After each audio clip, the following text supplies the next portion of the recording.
Il est 7h46, Sud Radio vous explique. Marseille, Toulouse, Nantes, la région parisienne. Chaque semaine, des fusillades sur fond de trafic de drogue et un phénomène très inquiétant de très jeunes tueurs à gages. Ils sont recrutés par des réseaux criminels pour commettre des assassinats contre quelques dizaines de milliers d'euros. Des profils qui étaient inconnus des services de police qui surprennent de plus en plus ces forces de l'ordre. Nous sommes avec Rudy Mana, justement, porte-parole d'Alliance Police Nationale, le Sud. Bonjour. Bonjour. Pourquoi, évidemment, il y a cette recrudescence de tueurs à gages qu'on a connus dans des temps anciens, mais là, sous une nouvelle forme, quoi, avec des profils de plus en plus jeunes, hein.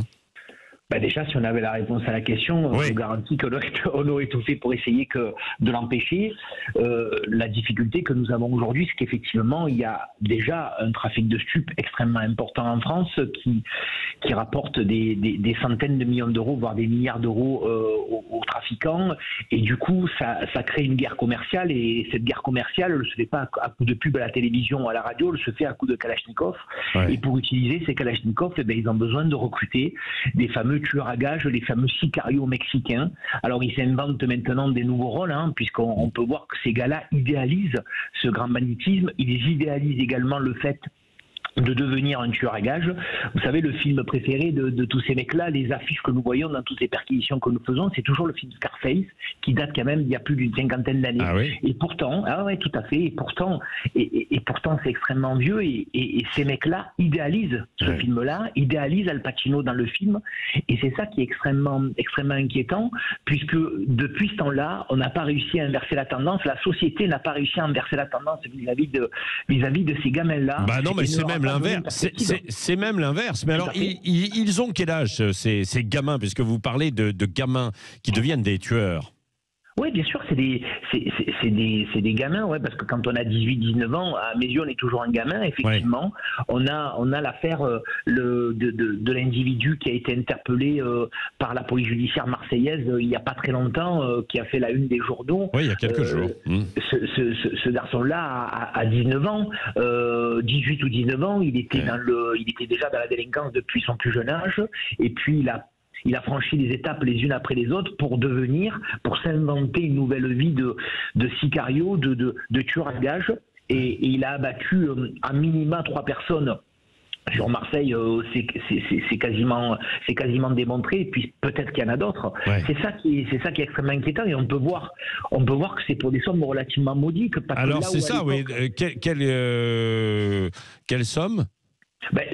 C'est quasiment divisé par 5 par rapport à il y a une vingtaine d'années ou 25 ans, puisqu'à l'époque, on embauchait un tueur à gages pour une somme qui allait entre 100 et 150 000 euros. Aujourd'hui, on peut se rendre compte qu'entre 10 et 20 000 euros, on peut trouver une personne qui est capable de faire l'acte le plus incroyable et le plus dur qui existe, c'est-à-dire tuer un autre homme. Oui. C'est ça qui est fou. Et ces gamins, est-ce qu'ils viennent des quartiers localement? Ils sont recrutés localement ou ils viennent d'ailleurs?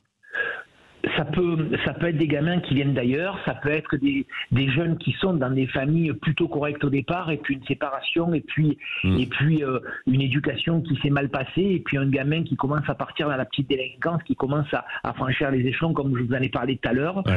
Ça peut être plusieurs profils, et évidemment, c'est rarement un gamin qui a bien réussi, qui travaille bien à l'école, et qui est sérieux, et qui est cadré par les parents. C'est rarement ce genre de gamin que nous avons.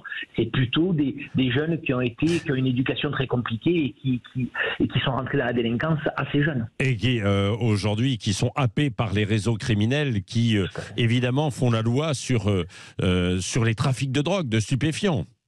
Tout à fait, vous savez, ils sont à l'affût de tout, et il faut bien comprendre qu'à la tête de ces réseaux criminels, on a des gens extrêmement bien structurés, très intelligents, qui sont en capacité de créer des business plans, qui sont en capacité de diriger des hommes avec une main de fer, et ces gars-là ne laissent place à aucun doute.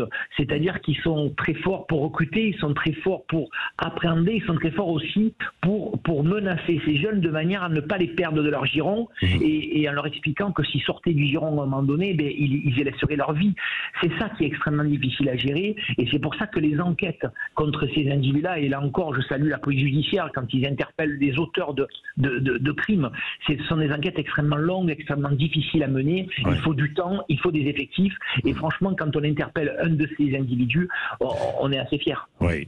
Merci beaucoup, Rudy Mana, porte-parole d'Alliance Police Nationale Sud, et nous suivrons évidemment les enquêtes qui sont menées autour de ces recrutements de jeunes, très jeunes tueurs à gages.